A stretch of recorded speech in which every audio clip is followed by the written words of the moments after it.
La sexta bienaventuranza. Bienaventurados los de limpio corazón, porque ellos verán a Dios. Mateo 5:8. Una peculiaridad del grandioso apóstol y sumo sacerdote de nuestra profesión, Jesucristo nuestro Señor y Salvador, era que su enseñanza tenía por blanco los corazones de los hombres. Otros maestros se han contentado con una reforma moral externa, pero él buscó la fuente de toda maldad para limpiar el manantial de donde proceden todos los pensamientos y las palabras y las acciones pecaminosas.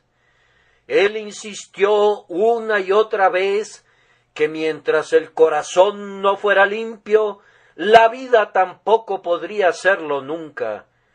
El memorable Sermón del Monte, del cual tomamos nuestro texto, comienza con la bienaventuranza: bienaventurados los pobres en espíritu, porque Cristo estaba tratando con los espíritus de los hombres, con su naturaleza interna y espiritual. Hizo más o menos lo mismo con cada bienaventuranza, y la sexta da en el propio centro del blanco, puesto que no dice bienaventurados los de limpio lenguaje o los de limpia acción, y mucho menos bienaventurados los de limpias ceremonias o los de limpio vestido o los de limpio alimento, sino que dice bienaventurados los de limpio corazón. Oh amados, independientemente de que la así llamada religión reconozca como su seguidor al hombre cuyo corazón sea impuro, la religión de Jesucristo no lo hará. Su mensaje a todos los hombres sigue siendo: os es necesario nacer de nuevo, es decir, la naturaleza interna debe ser regenerada divinamente, pues de lo contrario no pueden entrar y ni siquiera ver ese reino de Dios que Cristo vino a establecer en este mundo. Si tus acciones parecieran ser limpias, pero su motivo fuese impuro, serían nulas por completo. Si tu lenguaje fuera virtuoso, pero si tu corazón se gozara en imaginaciones malvadas, estás ante Dios no según tus palabras, sino de conformidad a tus deseos. De acuerdo a la tendencia de la corriente de tus afectos, de tus gustos reales e íntimos y de tus aversiones, serás juzgado por él. Lo único que el hombre pide de nuestras manos es la pureza externa, pues el hombre mira lo que está delante de sus ojos, pero Jehová mira el corazón, y las promesas y las bendiciones del pacto de gracia pertenecen a quienes son limpios de corazón y a nadie más. Al hablar sobre nuestro texto, quiero mostrarles, primero, que la impureza de corazón es la causa de la ceguera espiritual, y en segundo lugar, que la limpieza del corazón nos admite a un glorioso espectáculo: los de limpio corazón verán a Dios. Luego habré de mostrarles, en tercer lugar, que la limpieza de corazón es una operación divina que no puede ser realizada por nosotros mismos ni por ninguna agencia humana. Debe ser obrada por Él, quien es el 3 veces santo Señor Dios de los ejércitos. Primero, entonces, debo señalar que la impureza de corazón es la causa de la ceguera espiritual, o la causa de gran parte de ella, si no es que de toda ella. Un hombre que está intoxicado no puede ver claramente, y su visión es frecuentemente distorsionada o doble, y hay copas además de las que intoxican, que impiden que el ojo mental tenga una clara visión, y quien beba ávidamente de esas copas se quedará espiritualmente ciego, y otros, en la proporción que sorban los tragos nocivos, serán incapaces de ver a la distancia. Hay bellezas morales y horrores inmorales que algunos no pueden ver porque tienen un corazón impuro. Tomen, por ejemplo, al avariento, y pronto descubrirán que no existe otro polvo que ciegue tan eficazmente como el polvo del oro.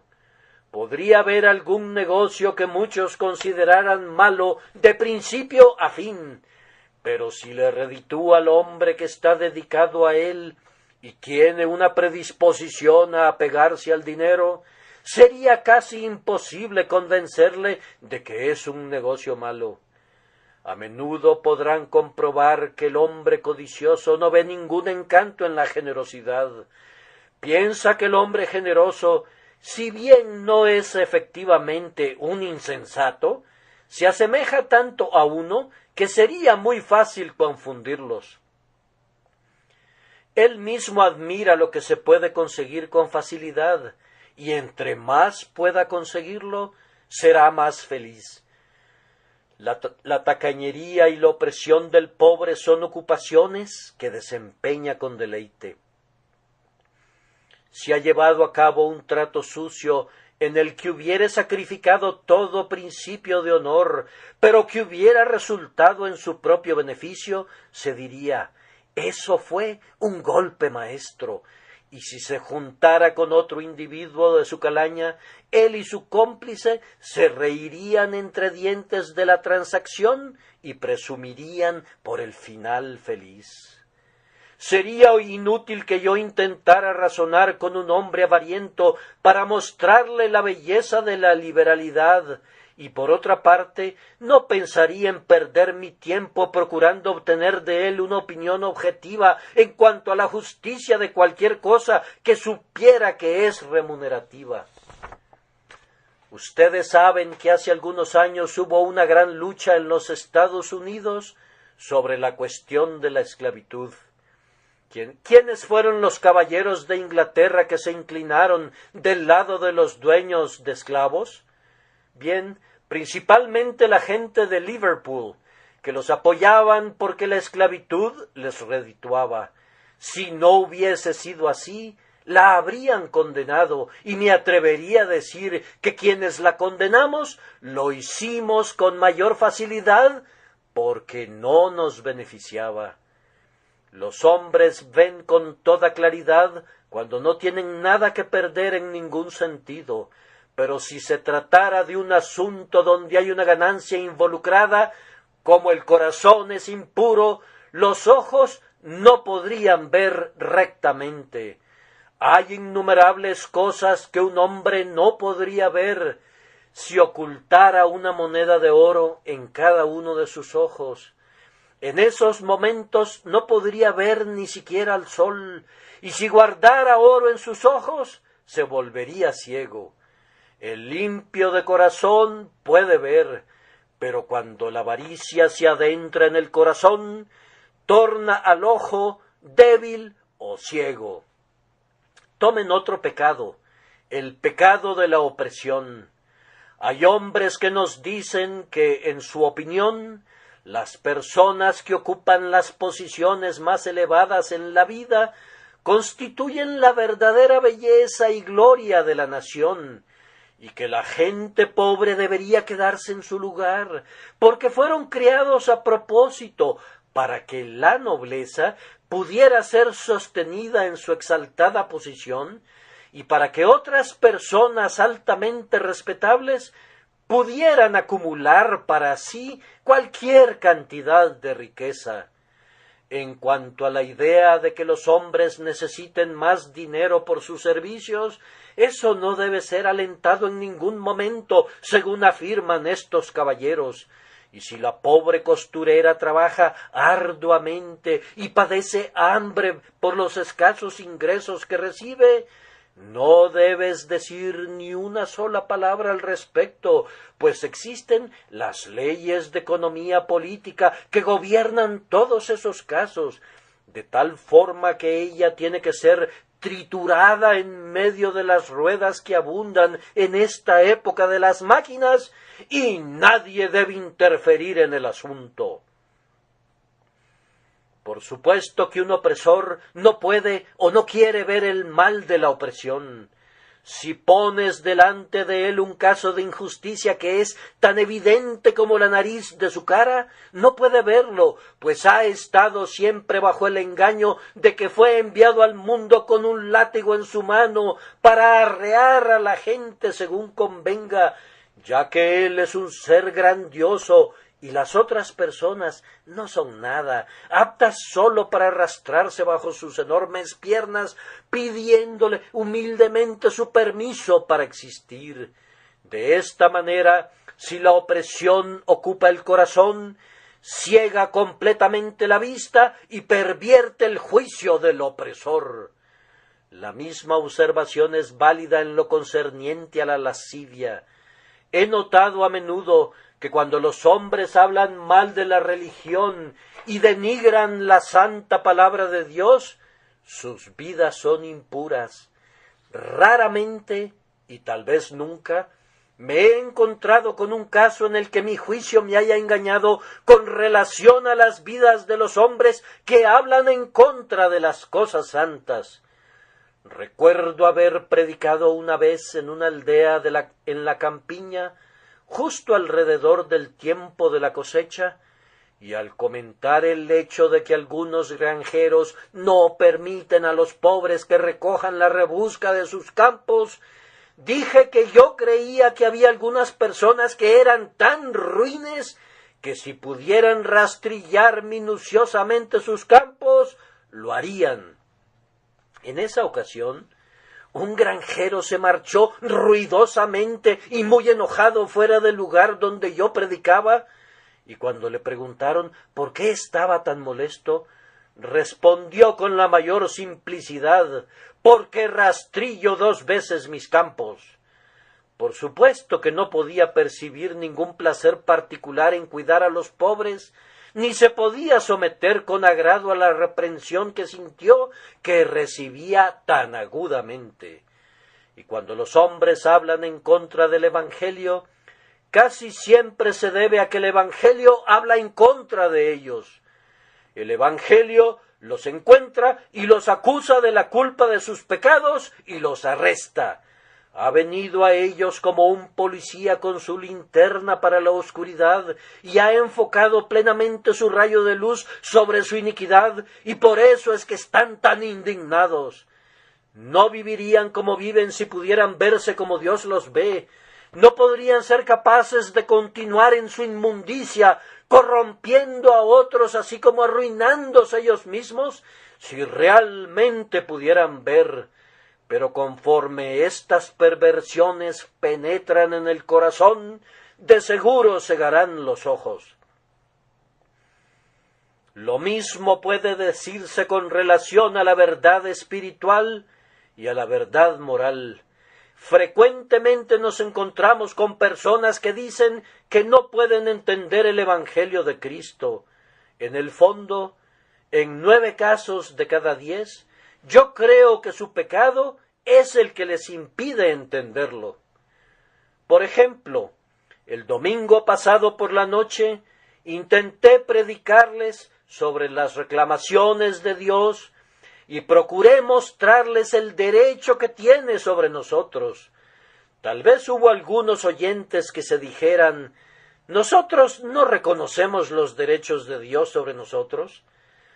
Si cualquiera de ustedes habla así, es porque su corazón no es recto a los ojos de Dios, pues si fuesen capaces de juzgar rectamente, verían que Dios tiene los más elevados derechos del mundo sobre sus criaturas, y estarían prestos a decir: yo reconozco que quien me ha creado tiene el derecho de gobernarme, que Él es Dios y Señor, y el más grandioso y el mejor, y que debe ser el legislador infaliblemente sabio y justo, siempre benévolo y bueno. Cuando los hombres dicen en la práctica, no engañaremos ni robaremos a nuestros semejantes, pero en cuanto a Dios, ¿qué importa cómo lo tratemos?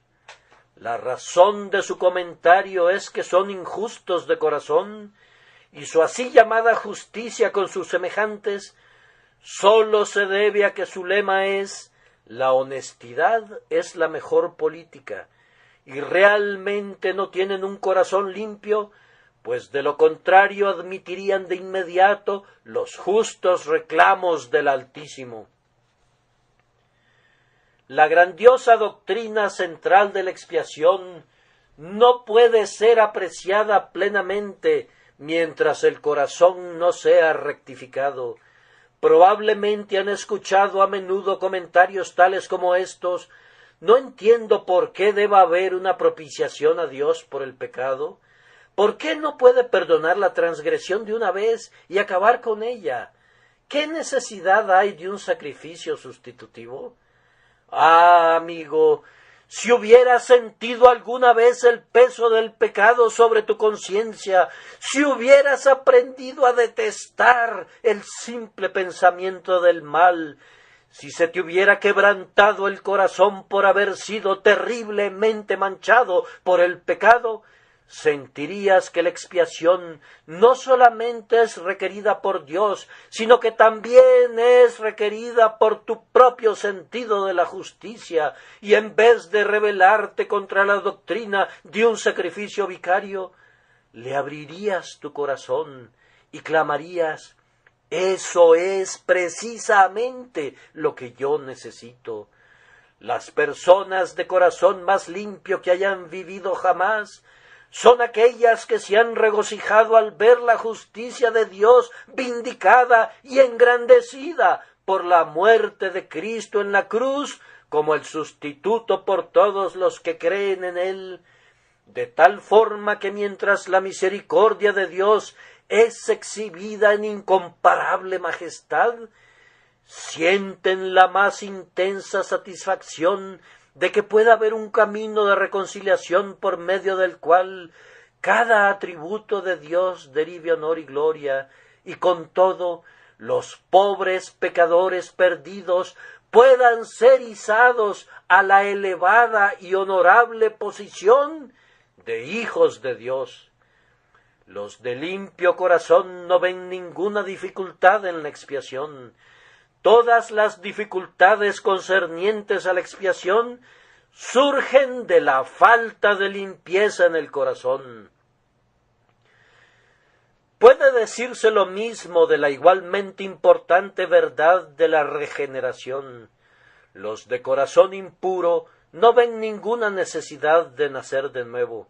Dicen: admitamos que no somos todo lo que deberíamos ser, pero podríamos ser rectificados con facilidad. En cuanto al tema de una nueva creación, no vemos su necesidad. Hemos cometido algunos cuantos errores que serán corregidos mediante la experiencia, y ha habido algunos yerros en la vida que confiamos que puedan ser condonados mediante la vigilancia y el cuidado futuros. Pero si el corazón no regenerado fuese limpio, vería que su naturaleza fue mala desde el principio, y se daría cuenta de que los pensamientos del mal surgen tan naturalmente en nosotros como las chispas brotan del fuego, y sentiría que sería algo terrible que una naturaleza así permaneciera sin ser cambiada. Vería dentro de su corazón celos, asesinatos, rebeliones y males de todo tipo, y su corazón clamaría para ser liberado de sí mismo. Pero precisamente debido a que su corazón es impuro, no ve su propia impureza y no confiesa, ni lo haría en el futuro, su necesidad de ser hecho una nueva criatura en Cristo Jesús. Pero en cuanto a ustedes que son de limpio corazón, ¿qué piensan ahora de su vieja naturaleza? ¿Acaso no es una carga pesada que continuamente soportan sobre ustedes? ¿Acaso no es la peste de su propio corazón la peor plaga que existe bajo el cielo? ¿Acaso no sienten que la propia tendencia a pecar es un constante dolor para ustedes y que si pudieran librarse completamente de ella, su cielo ya habría comenzado aquí abajo? Así que son los de limpio corazón los que ven la doctrina de la regeneración, y quienes no la ven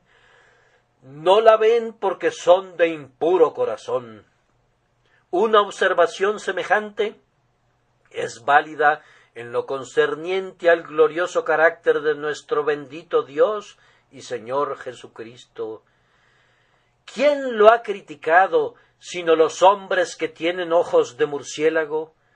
Ha habido hombres inconversos que han tropezado por la belleza y la pureza de la vida de Cristo, pero los de limpio corazón están enamorados de ella. Sienten que es más que una vida humana, que es divina y que Dios mismo es revelado en la persona de Jesucristo su Hijo. Si alguien no ve que el Señor Jesucristo es superlativamente codiciable, es porque él mismo no es de limpio corazón, pues si lo fuera, reconocería en él el espejo de toda perfección y se regocijaría al darle reverencia. Pero todavía es cierto que lo mismo que sucede con los asuntos morales, así también ocurre con lo espiritual, y debido a eso, las grandes verdades del Evangelio no pueden ser percibidas por quienes son de corazón impuro. Hay una forma de impureza que, más allá de las demás, pareciera cegar el ojo a la verdad espiritual, y es la duplicidad de corazón. Un hombre que es cándido, honesto, sincero y semejante a un niño, es el hombre que entra en el reino del cielo cuando su puerta se abre para él.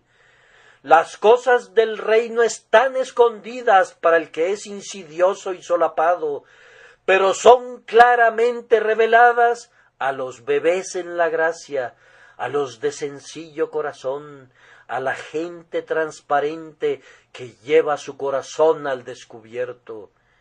Es absolutamente cierto que el hipócrita no verá nunca a Dios mientras se mantenga en su hipocresía.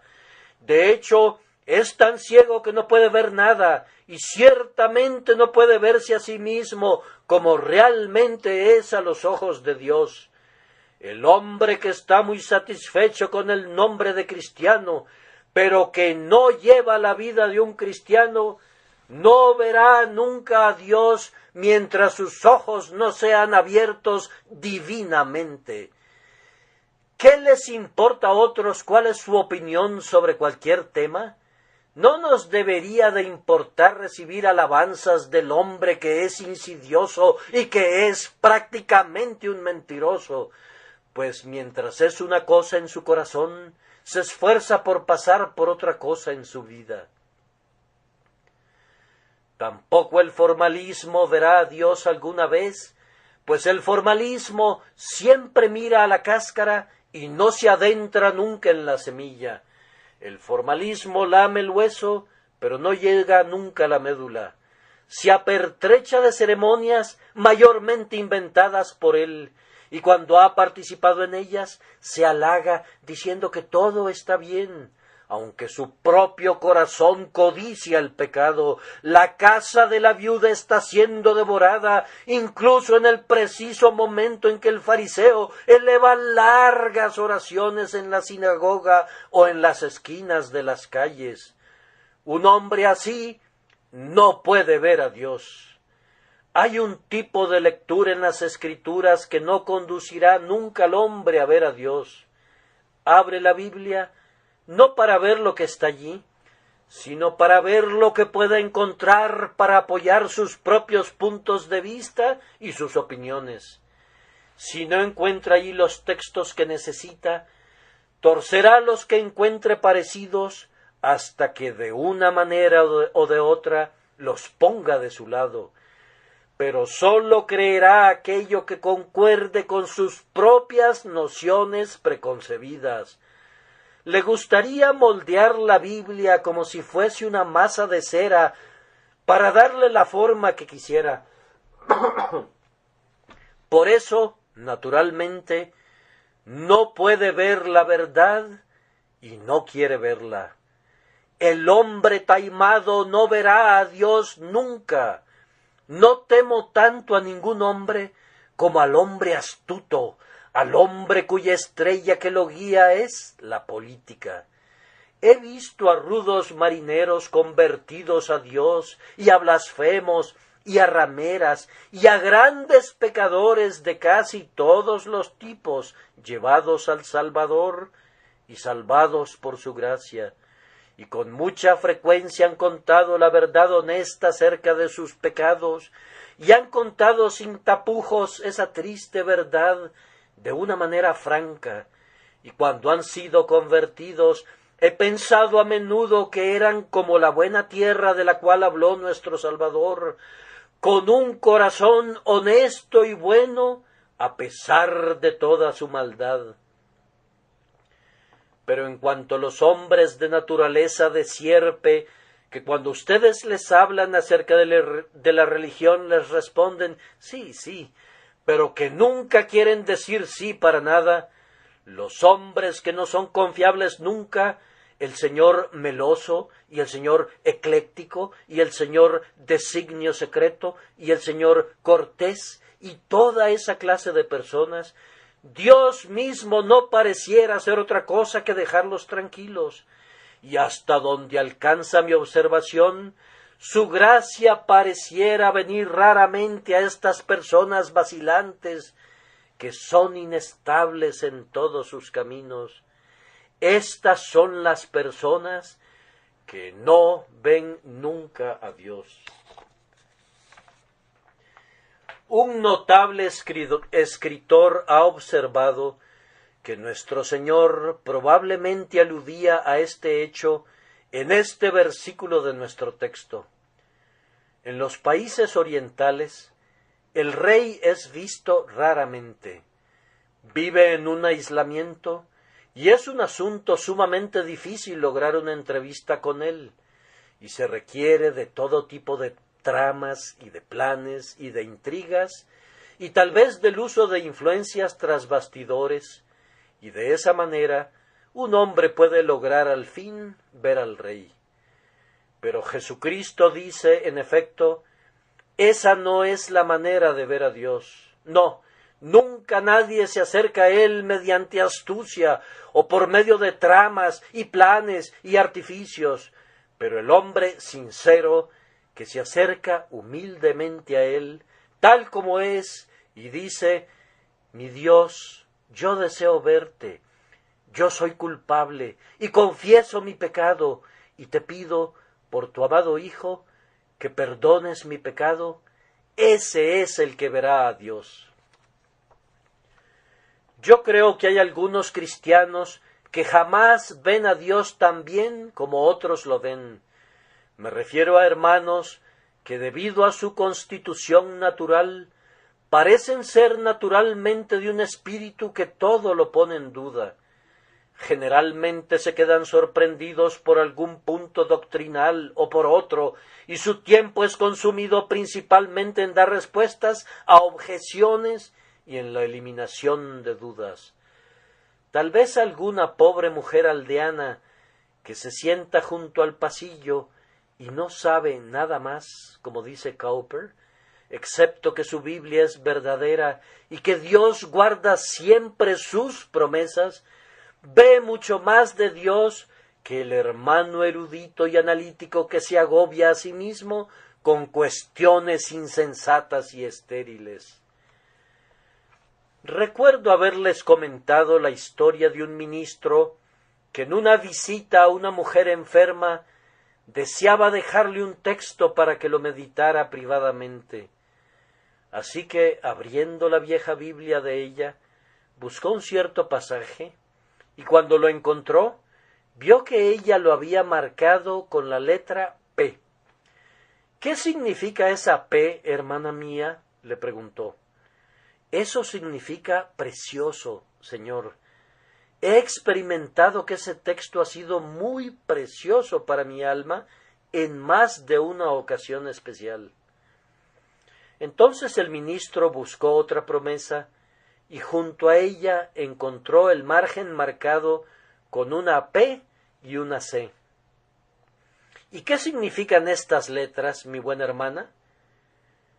Quieren decir probada y comprobada, señor, pues yo probé esa promesa en mi mayor turbación y me demostró ser verdadera, y entonces puse esa marca junto a ella para que la próxima vez que estuviera en problemas pudiera tener la seguridad de que la promesa es verdadera todavía. La Biblia está anotada por todos lados con esas letras P y C por una generación tras otra de creyentes que han probado las promesas de Dios y han comprobado que son verdaderas. Que ustedes y yo, amados, estemos entre aquellos que han probado y comprobado de esta manera este precioso libro. Nuestra segunda observación es que la limpieza del corazón nos da la admisión a un espectáculo sumamente glorioso. Los de limpio corazón verán a Dios. ¿Qué quiere decir eso? Significa muchas cosas. Mencionaré brevemente algunas de ellas. Primero, el hombre cuyo corazón es limpio es capaz de ver a Dios en la naturaleza. Cuando su corazón es limpio, oirá los pasos de Dios en todas partes en el huerto de la tierra, al aire del día. Oirá la voz de Dios en la tempestad, resonando de trueno en trueno desde los picos de las montañas. Contemplará al Señor caminando sobre las grandes y potentes aguas, o lo verá en cada hoja que tiembla por la brisa. Una vez que el corazón es limpiado, puede ver a Dios en todas partes. Un corazón impuro no ve a Dios en ningún lado, pero un corazón limpio ve a Dios en todas partes, en las más profundas cuevas del mar, y en el desierto solitario, y en cada estrella que adorna la frente de la medianoche. Además, los de limpio corazón ven a Dios en las Escrituras. Las mentes impuras no pueden ver ningún vestigio de Dios en ellas. Más bien, ven razones para dudar si Pablo escribió la epístola a los Hebreos, o tienen dudas de que el Evangelio según Juan pertenezca al canon. Y eso es casi todo lo que pueden ver jamás en la Biblia. Pero los de limpio corazón ven a Dios en cada página de este libro bendito. Cuando lo leen devotamente y en espíritu de oración, bendicen al Señor porque se ha agradado en revelarse a ellos gratuitamente por su espíritu y porque les ha dado la oportunidad y el deseo de gozar de la revelación de su santa voluntad. Junto a eso, los de limpio corazón ven a Dios en su iglesia. Los de corazón impuro no pueden verle allí del todo.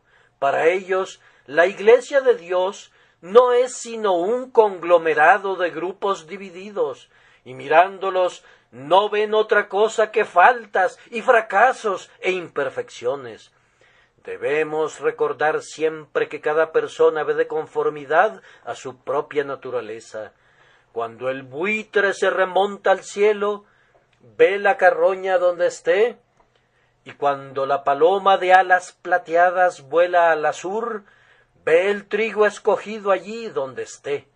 El león ve su presa en el bosque, y el cordero ve su alimento en las fértiles praderas.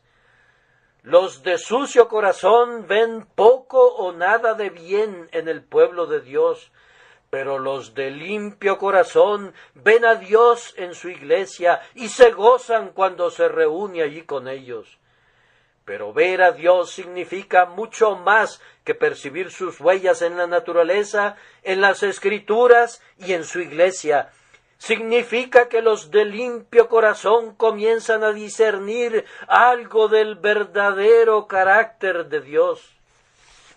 Cualquiera que se viera atrapado en una tormenta eléctrica y que oyera el estruendo de los truenos y viera todos los estragos provocados por los relámpagos y rayos, percibiría que Dios es poderoso. Si no es tan insensato como para ser un ateo, diría: «¡Cuán terrible es este Dios del relámpago y del trueno!». Pero percibir que Dios es eternamente justo y sin embargo infinitamente tierno, y que Él es severamente estricto y sin embargo inmensurablemente abundante en gracia, y ver los diversos atributos de la deidad, todos combinándose entre sí como los colores del arco iris, conformando un todo armonioso y bello, esto está reservado para el hombre cuyos ojos han sido lavados primero en la sangre de Jesús y que luego ha sido ungido con el colirio celestial por el Espíritu Santo. Únicamente ese hombre es el que ve que Dios es plenamente bueno siempre, y el que le admira bajo todos los aspectos, al ver que todos sus atributos están hermosamente mezclados y balanceados, y que cada uno derrama un esplendor adicional sobre todos los demás. Los de limpio corazón verán a Dios en ese sentido, pues apreciarán sus atributos y entenderán su carácter como los impíos nunca podrían hacerlo. Pero además serán admitidos a la comunión con Él. Cuando oigas a algunas personas que dicen que no hay Dios y que no hay cosas espirituales ni cosas semejantes, no debes preocuparte del todo por lo que digan, pues no se encuentran en una posición que les autorice a hablar sobre ese asunto. Por ejemplo, un hombre impío afirma: «No creo que exista Dios, pues no lo he visto nunca». No dudo de la verdad de lo que dices, pero cuando te digo que lo he visto, no tienes un mayor derecho de dudar de mi palabra del que yo tengo de dudar de la tuya. Un día, en una mesa de la cafetería de un hotel, yo estaba hablando con un hermano ministro acerca de ciertas cosas espirituales, cuando un caballero que estaba sentado frente a nosotros y que tenía una servilleta sujeta a su cuello y un rostro que revelaba predilección por el vino, hizo este comentario: «He vivido en este mundo durante 60 años y no he tenido ninguna conciencia de algo espiritual». Nosotros no expresamos lo que pensábamos, pero consideramos que era muy probable que lo que dijo era perfectamente cierto. Y hay una gran cantidad de personas en el mundo que podrían decir lo mismo que él dijo. Pero eso solo demostraba que él no estaba consciente de algo espiritual, no que otros no estuvieran conscientes de algo espiritual. Hay una gran cantidad de personas que podrían decir: estamos conscientes de cosas espirituales, hemos sido movidos por la presencia de Dios entre nosotros y nos hemos postrado y hemos seguido adelante y hemos sido abatidos y luego hemos sido elevados al gozo y a la felicidad y a la paz. Y nuestras experiencias son fenómenos verdaderos, al menos lo son para nosotros, como cualesquiera otros fenómenos bajo el cielo, y no nos van a despojar de nuestras creencias porque están apoyadas por innumerables experiencias indudables.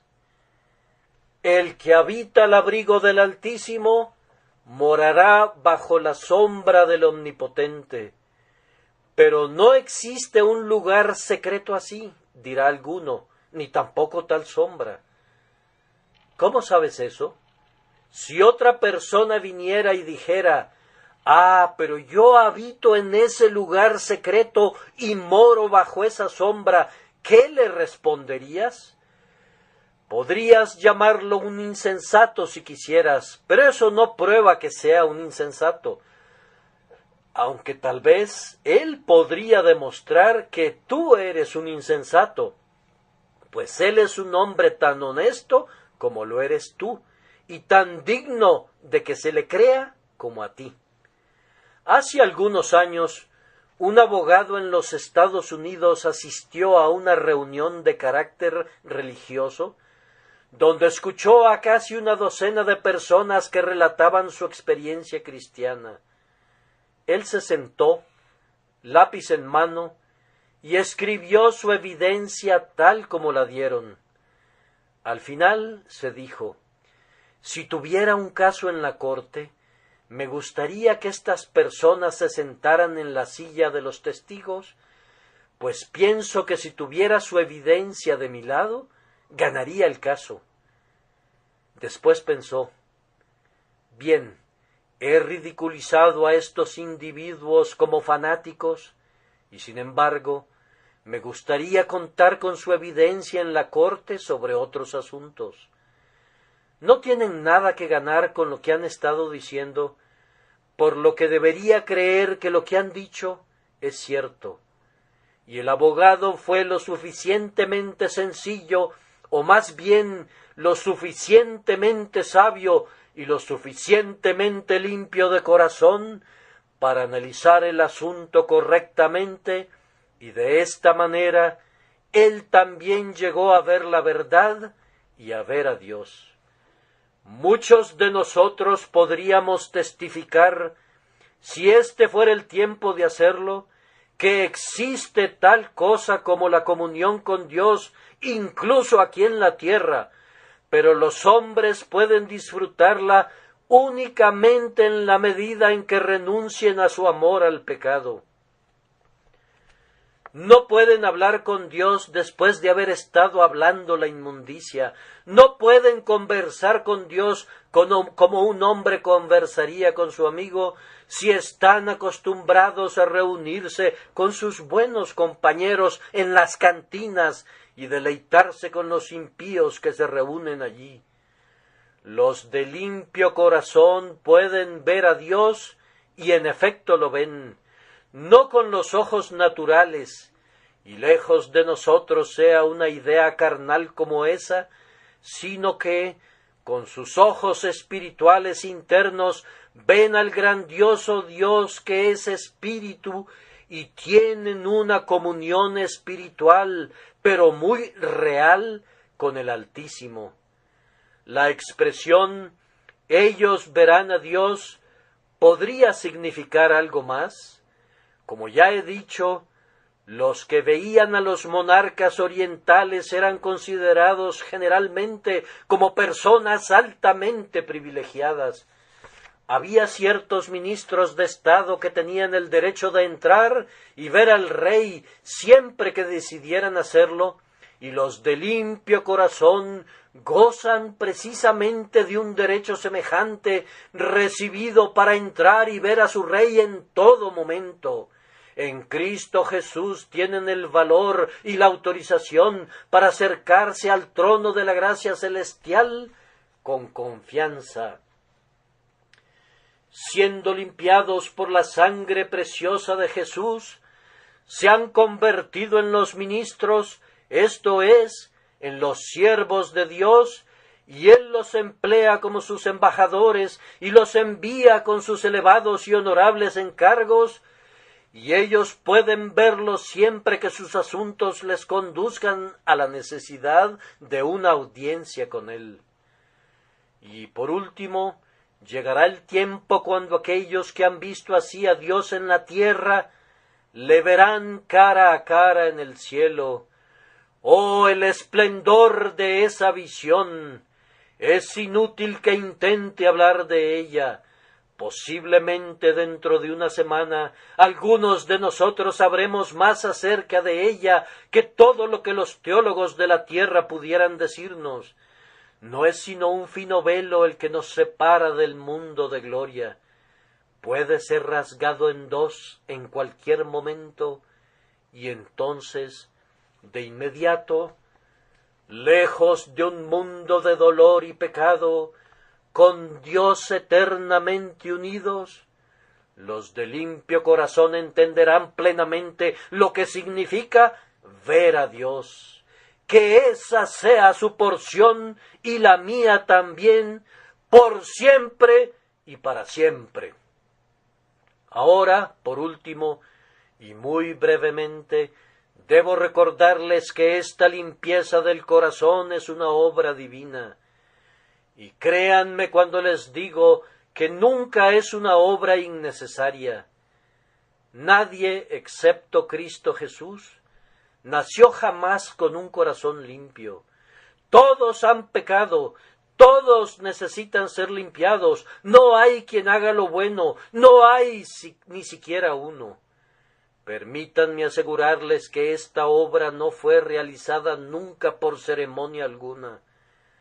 Los hombres podrán decir lo que quieran, pero ninguna aplicación de agua volvió mejor jamás al corazón del hombre. Algunos nos dicen que en el bautismo, refiriéndose a la aspersión de los bebés, como una regla, ellos regeneran y hacen miembros de Cristo, hijos de Dios y herederos del reino del cielo a las personas. Pero los que son rociados no son mejores que otras personas, crecen exactamente de la misma manera que otros. La ceremonia entera es inútil y es peor que eso, pues es claramente contraria al ejemplo y a la enseñanza del Señor Jesucristo. Ninguna aplicación acuosa, ninguna ceremonia externa pueden afectar jamás al corazón. El corazón tampoco puede ser purificado por ningún proceso de reforma externa. Se ha hecho con frecuencia el intento de obrar desde el exterior hacia el interior, pero eso no puede lograrse. Sería lo mismo que si le dieras un corazón vivo a una estatua de mármol, golpeando sobre su superficie con un mazo y un cincel. Y hacer limpio de corazón a un pecador es un milagro tan grande como si Dios hiciera que esa estatua de mármol viviese y respirase y caminase. El corazón sólo puede ser limpiado por el Espíritu Santo de Dios. Tiene que venir sobre nosotros y cubrirnos con su sombra, y cuando ha venido hacia nosotros, entonces nuestro corazón es cambiado, pero nunca antes de eso. Cuando el Espíritu de Dios viene de esta manera a nosotros, limpia el alma para seguir la línea de la enseñanza de nuestro Salvador en el capítulo que estamos analizando, mostrándonos nuestra pobreza espiritual. Bienaventurados los pobres en espíritu.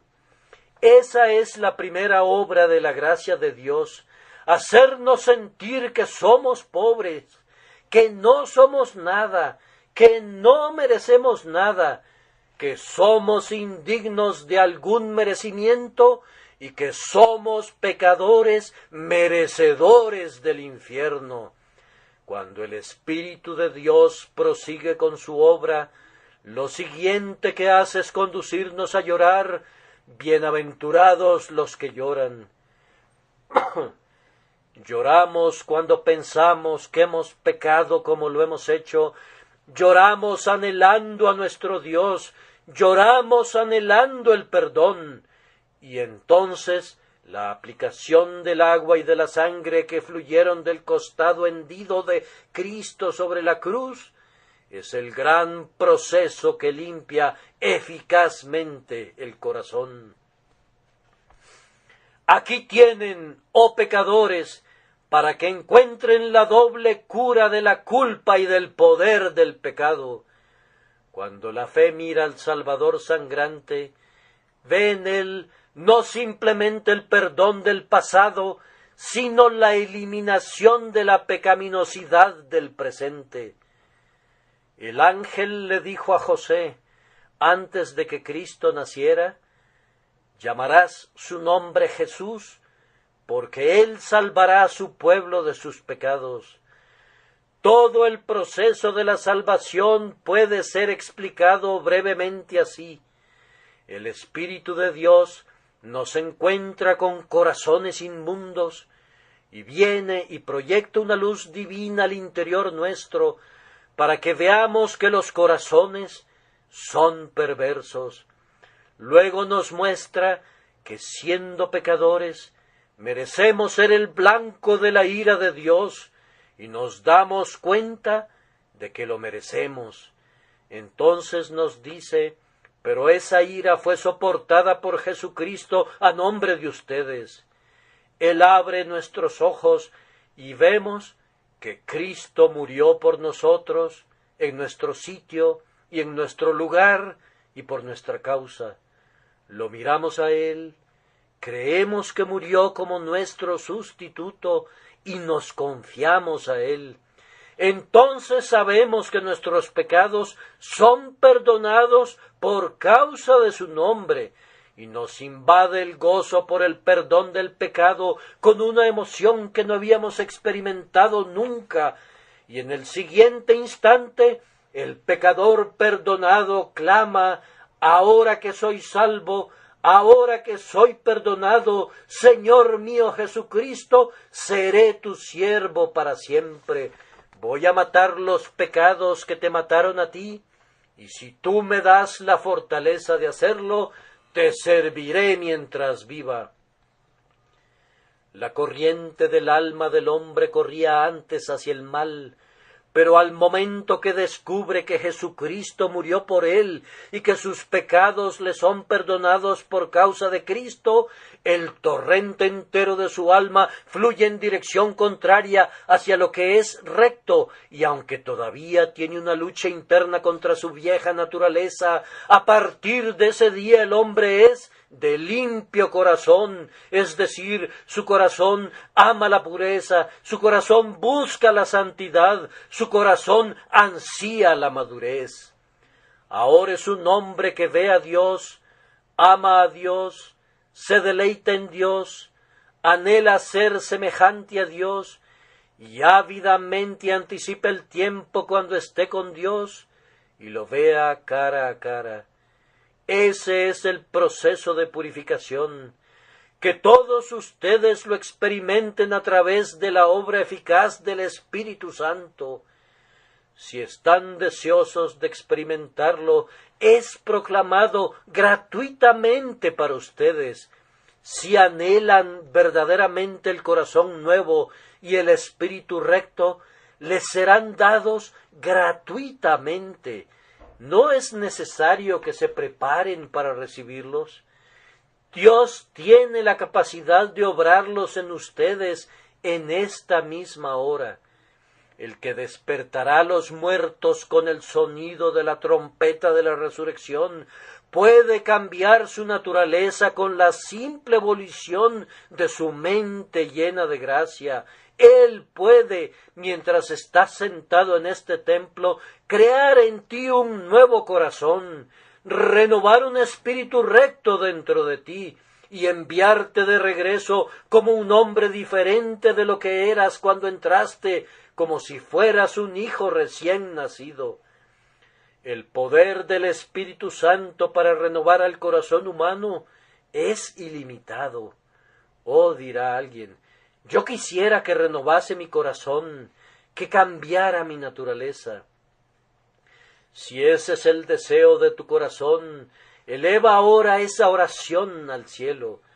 No dejes que ese deseo muera en tu alma, sino conviértelo en una oración y luego exprésala a Dios y escucha lo que Dios tiene que decirte. ¿Es esto? Venid luego, dice Jehová, y estemos a cuenta. Si vuestros pecados fueren como la grana, como la nieve serán emblanquecidos. Si fueren rojos como el carmesí, vendrán a ser como blanca lana. O esto, cree en el Señor Jesucristo y serás salvo, salvo de tu amor al pecado, salvo de tus viejos hábitos y tan completamente salvo que te convertirás en uno de los hombres de limpio corazón que ven a Dios. Pero tal vez te preguntes, ¿en qué consiste creer en el Señor Jesucristo? Es confiar en Él, es descansar en Él. Oh, que todos pudiéramos apoyarnos en Jesucristo ahora. Oh, que aquel joven turbado que está por allá viniera y confiara en Jesús. No te librarás de tus problemas mientras no lo hagas, pero, querido amigo, puedes librarte de ellos en este preciso instante si crees en Jesús. Sí, aunque hayas luchado en vano contra tus hábitos malvados, aunque hayas combatido contra ellos con tenacidad y con determinación, únicamente para ser derrotado por tus pecados gigantes y por tus terribles pasiones, hay uno que puede vencer todos tus pecados por ti. Hay uno que es más fuerte que Hércules, que puede estrangular a la hidra de la lujuria, matar al león de tus pasiones y limpiar el establo de augías de tu naturaleza perversa, desviando los grandes ríos de sangre y agua de su sacrificio expiatorio a través de tu alma. Él puede limpiarte y mantenerte limpio por dentro. ¡Oh, míralo a Él! Él colgó de la cruz, maldecido por los hombres, y Dios lo volvió pecado por nosotros, aunque no conoció pecado, para que nosotros fuésemos hechos justicia de Dios en Él. Él fue condenado a morir como nuestra ofrenda por el pecado, para que pudiéramos vivir para siempre en el amor de Dios. Confíen en Él, confíen en Él. Él ha resucitado de los muertos y ha ascendido a su gloria y está a la diestra de Dios intercediendo por los transgresores. Confíen en Él. No pueden perecer nunca si solo confían en Él, y más bien vivirán con millones de millones más que han sido salvados por gracia, para cantar de un poderoso Salvador que puede salvar perpetuamente a los que por Él se acercan a Dios. Que Dios les conceda que todos sean salvos así, para que puedan estar en medio de los limpios de corazón que verán a Dios y que no dejarán de hacerlo nunca, y Él recibirá toda la gloria. Amén y amén.